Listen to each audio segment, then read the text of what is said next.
Good morning, everybody. I just wanted to put in my poetry selection along with you. I really enjoy poetry, not because it's always soft and sweet or because it's gentle, but I like it because it's clever. And I think that it's probably the most intellectual thing a writer can do. He takes a very small piece of text and just creates this huge idea, this huge world that if we spend just a moment analyzing any poet or their words, uh, we can grow tremendously, learn so much, and it can actually have a grand effect on our day, on our lives. So, my selection, and I'm going to do my video in just one take. So, any mistake that I make is perfectly fine. I know many of you are probably fretting over yours and trying to edit and do all of those things. And it's kind of like making a sculpture, trying to create something. If you just keep messing with it, sometimes you just break it and have to start all over. So I've decided all the videos that I'm going to do them all one take. But the poem that I have to share with the group for the project is by a poet called Charles Bukowski. And I usually tell my students, I try to stay away from the dead white poets because they don't always have something for us. And I'm talking about like the Emily Dickinsons and the Frosts. And they are great in their own way. But I think sometimes we lose a little bit of their context in our world. But I did find a poem by Charles Bukowski, and he is a dead white poet, by the way. He was born in 1920, died in 1994. And he's a very eccentric gentleman. I watched several interviews that had been done with him. He ends up at the end of his life being an alcoholic, just very, very cynical about life. But I think a lot of that had to do with his upbringing. He is a child of the Depression. He lives in California where, people were just filling in during the Dust Bowl to work. But in his life, he wrote 6 novels, 100 short stories, and 1,000 poems. I had heard of him before, but this poem, as I was looking for one to read and to discuss for with the class for the project, I came across this, and it's called "Friendly Advice to a Lot of Young Men," and I really liked it, despite the fact that Bukowski is, kind of a dirty old man, which is actually, the FBI was watching him because of an underground newspaper he was producing in Los Angeles of the same title. But he is a little cynical about things. But I enjoyed the poem. And here it is: Friendly Advice to a Lot of Young Men. Go to Tibet, ride a camel, read the Bible, dye your shoes blue, grow a beard, circle the world in a paper canoe, subscribe to the Saturday Evening Post, chew on the left side of your mouth only, marry a woman with one leg, and shave with a straight razor, and carve your teeth in her arm, brush your teeth with gasoline, sleep all day and climb trees at night, be a monk and drink buckshot and beer, hold your head under water and play the violin, do a belly dance before pink candles, kill your dog, run for mayor, live in a barrel, break your head with a hatchet, plant tulips in the rain, but don't write poetry. And what I thoroughly enjoyed about this is the element of allusion. In other words, our poet is alluding to some greater thing. Now, as we read through this, we find that the very first half, the first stanza of the poem is very positive in nature. It alludes to some greater idea. Go to Tibet. That was another thing I found out about Bukowski, that he had spent some time with Buddhist monks in Tibet. And he had, I guess, tried to achieve some enlightenment. He was on a seeking. So it almost seems, as he writes this in the context of the whole poem, his allusion is that to think about greater things, think about deeper things. Don't be so shallow. Don't be concerned necessarily with all the things that you can gather up in your life, but those deeper principles that every one of us really needs to live a full and a rich life. Ride a camel. Many of us will never ride a camel. I rode a camel when I was in the Navy, when I was in the Middle East. But I think what he's really trying to tell us there is that, we should travel. We should extend ourselves. Many times our world becomes really, really small. And I think what he's trying to say there is, and especially if he's giving this advice to young men, is for them to go out and make the world just a little bit larger for themselves. Because the world doesn't always come to us. We have to go to it and do some of the strange things to understand why somebody would ride a camel. Because it may be more than transportation. And I think that's what he wants young men to understand. Read the Bible. Now, this seems kind of like it goes against the go to Tibet thing that he talks about. But, when he's talking about the Buddhists or his experience with the Buddhists, it's about some deeper meaning, some deeper understanding. But when it comes to reading the Bible, he's not saying be religious, but what he's saying is understand this acceptable standard for your life. There are just some things that you just don't do.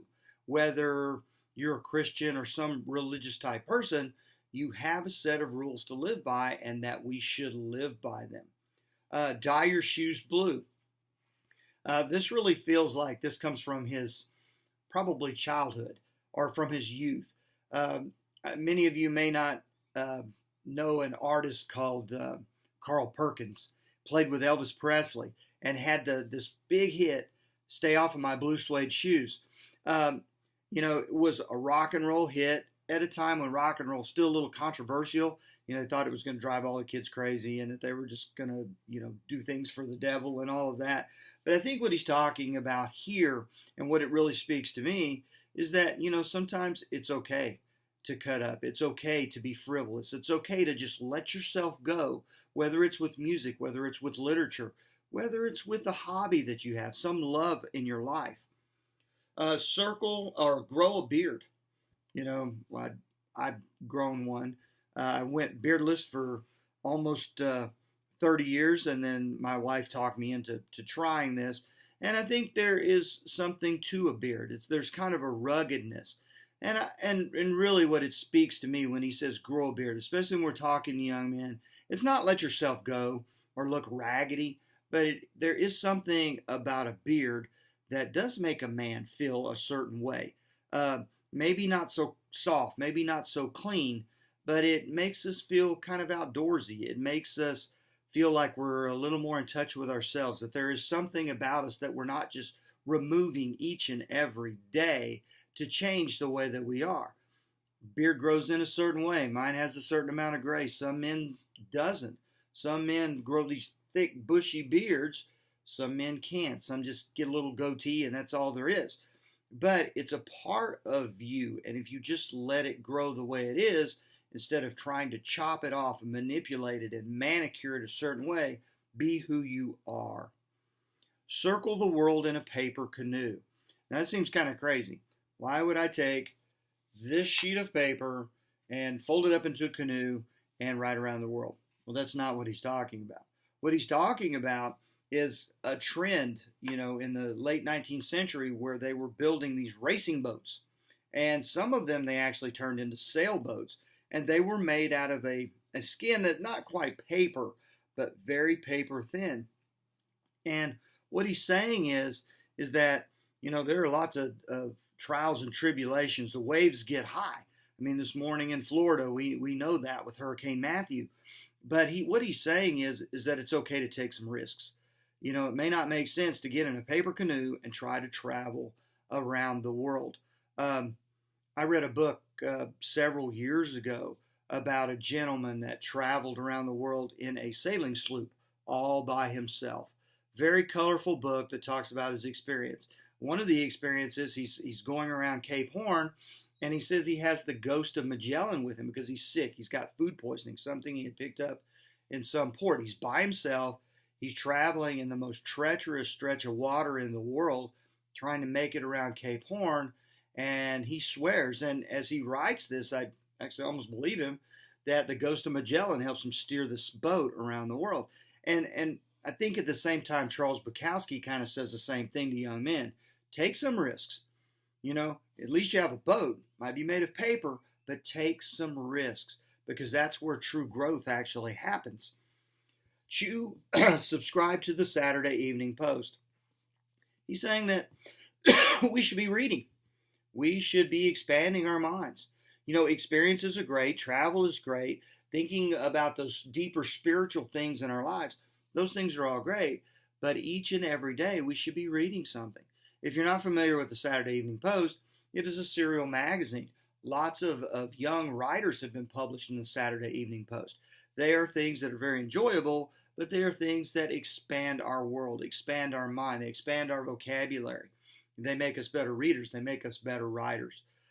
He also says, chew on the left side of your mouth only. Now that seems kind of odd. So I did an experiment. So I spent a couple of days trying to figure out, did I actually chew on one side? Well, I find that I chew like all over my mouth. And that's not weird, but I did a little research to find out possibly what he could be talking about. Just couldn't figure that one out. Paper canoe was easy. Chewing on one side of your mouth was not.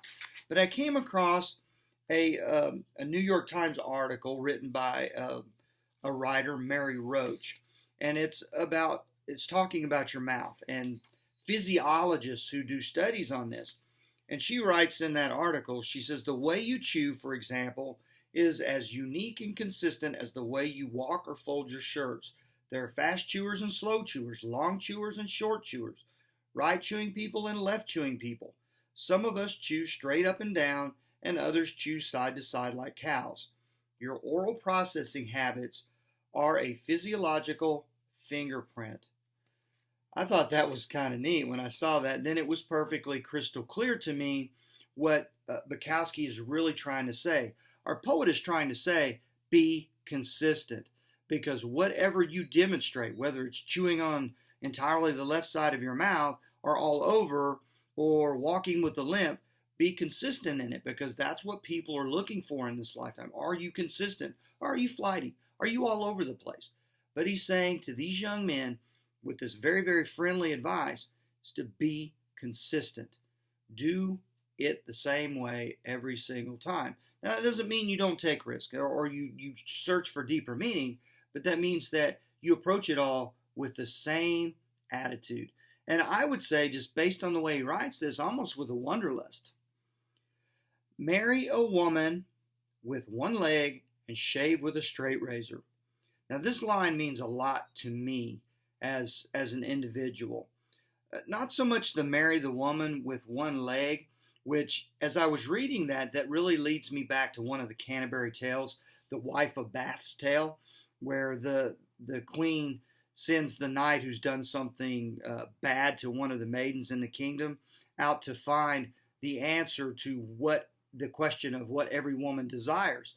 And he's got a year and a day to do this in. So he spends almost the whole year trying to find the answer to this. Never does find it, but he comes across this very old lady. And the way Chaucer writes it is she's very foul looking. There's never been a more foul looking woman ever. Not very, very attractive. But she enters into this bargain with the knight. Well, I'll give you the answer if you'll marry me. Well, of course, he wants the answer because he's going to die if he doesn't get it. So he gets the answer, goes back, tells the queen, he's off the hook, but the old lady in front of the queen says, hey, I told him the answer, and he promised to marry me, so he's stuck marrying her. Well, he marries her, but he won't have anything to do with her. He kind of avoids her everywhere, in bed, at the breakfast table. He avoids her at all costs. Well, finally, she makes him a bargain after she schools him a little bit about himself and his ego and his egotistical ways. She makes him an offer. She says, I can be one of two things for you. I can be old and poor and foul looking and be here for you every single night. I can be here every single day for you. I will be at your beck and call. You will never have to worry about me. Or I can turn myself into the most beautiful woman in the world, and then you'll have to worry about me because people are going to start coming by and visiting just because I'm beautiful. Well, the knight, he doesn't opt for either. He just gives her what every woman desires, and that's to be sovereign over her man, or to be the boss. Well, I guess the greater message in Bukowski's line is just like Chaucer's message, is that you should marry a woman, or the relationships that you have should be for those around us, whether it's a woman, whether it's a man, that's going to be there for you all the time. Don't be looking for all the beautiful things. Even the Bible says that beauty fades. It's fleeting. It falls away. And then we're all kind of old, poor, and fat. So the thing here is be with somebody who is going to be entirely devoted to you as you are devoted to them. Now, the latter part of that verse, shave with a straight razor, this means a lot to me. My grandfather worked for a railroad his whole life, and he wasn't a man of great words or great education. He lived a pretty hard labor kind of life. He raised 3 girls. He had no sons, and I loved to spend time with him just because he kind of seemed like a man's man. And there were always these little tidbits of wisdom that he would just kind of throw out on you. Most of them I didn't understand.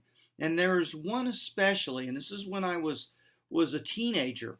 He asked me one time, he says, do you shave straight up or do you shave straight down? And I didn't know how to answer the question because I shaved like every which way. And, you know, I think Bukowski's talking about shaving with a straight razor, meaning that there's some amount of danger in it. But what that really speaks to me is that every single man, and this is what when my grandfather asked me this question, it's every man has to decide for himself. We could do a poll on the street which direction every man shaves, and you'll find that they all shave a different direction, but that's the way that they shave. And I think with my grandfather, it was what he was trying to say or trying to tell me in a way he wasn't sure, or in some philosophical way, was that you need to decide for yourself how you're going to shave or how you're going to live your life. There is nothing more dangerous than taking a straight razor and putting it to your very own throat. So you have to make those decisions as to which way you will go. And it really feels to me, just in the context, that that's what Bukowski says.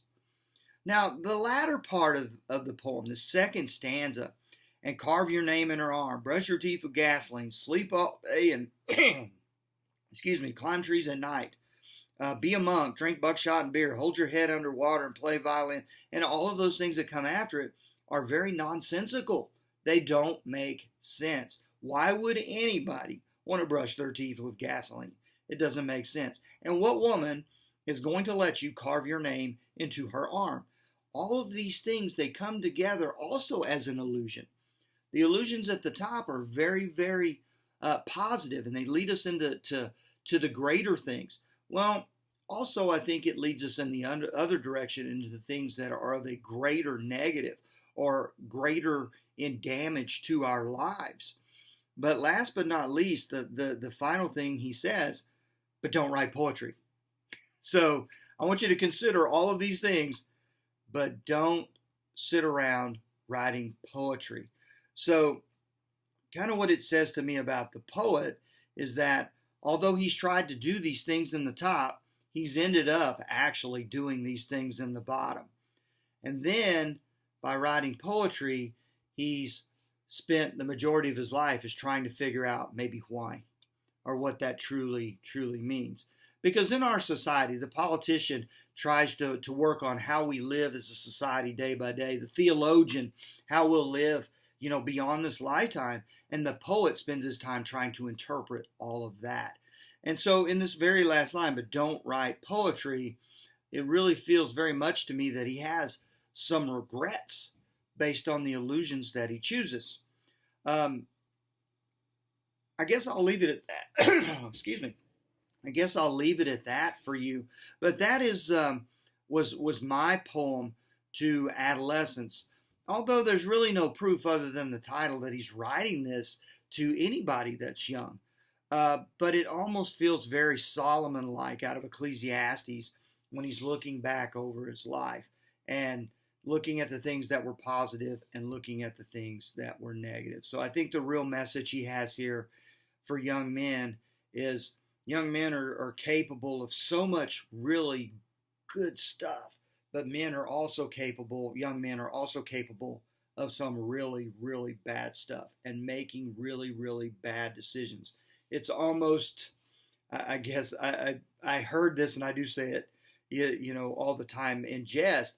But it's young men are do kind of tend to those moments where it's here, hold my beer and watch this kind of thing. So I think he's kind of of telling them don't do those kinds of things.